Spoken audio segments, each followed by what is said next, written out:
ఈరోజు భారత రాజ్యాంగం అమలు తీరు చూస్తే ఇది ఎప్పుడు బలహీన వర్గాలకు వ్యతిరేకంగాను, ముఖ్యంగా మైనార్టీస్ కి వ్యతిరేకంగాను ఈ రాజ్యాంగం పనిచేసిందనేది స్పష్టంగా కనిపిస్తూ ఉంది. పార్టీలు ఎవరు అధికారంలో ఉన్నా వారు ప్రత్యేకమైన శ్రద్ధ తీసుకుంటే తప్ప రాజ్యానికి, పోలీస్కి వాటంతటా వాటికే వదిలేస్తే మాత్రం న్యాయం జరగదు.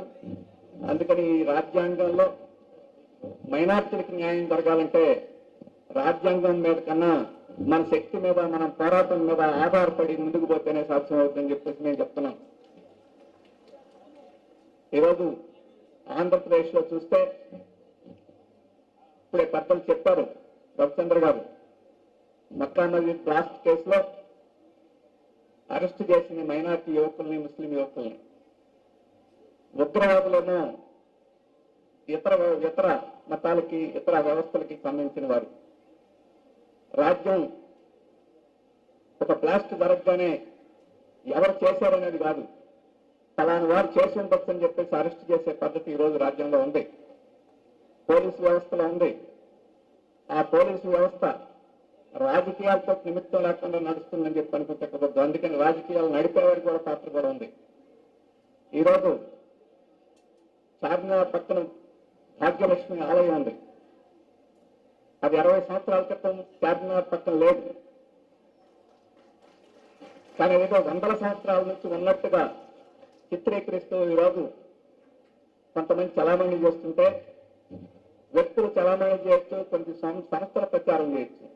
కానీ ఈ రాష్ట్ర ప్రభుత్వమే అక్కడ ఏదో వేలాది సంవత్సరాల నుంచి ఉంటున్నట్టు దాని నిర్మాణానికి ఒక జీవో ఇష్యూ చేసి ఆ రకంగా చేస్తుందంటే రాజ్యం తప్ప లేకపోతే వారి తప్ప అని చెప్పేసి మనం ప్రశ్నించుకోవాల్సింది.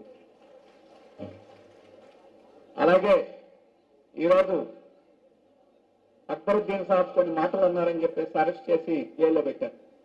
తప్పకుండా ఆ మాటలు అభ్యంతరకరమే జైల్లో పెట్టాల్సిందే. కానీ పగారి వ్యాపారం మాటల సంగతి ఏమిటి? ఆయన అరెస్ట్ చేయరా, ఆయన జైల్లో పెట్టరా అని చెప్పేసి అడుగుతున్నారు.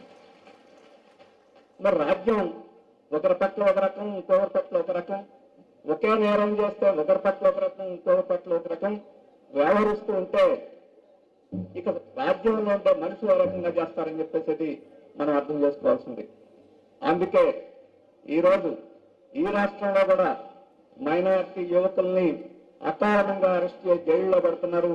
ఈ పోలీసు వ్యవస్థను మార్చేదానికి, ప్రభుత్వ ఆలోచన మార్చేదానికి ఇటువంటి సంస్థ అప్పుడప్పుడు కాకుండా నిరంతరం ఈ రాష్ట్రంలో కూడా కృషి చేయాల్సిన అవసరం ఉంది.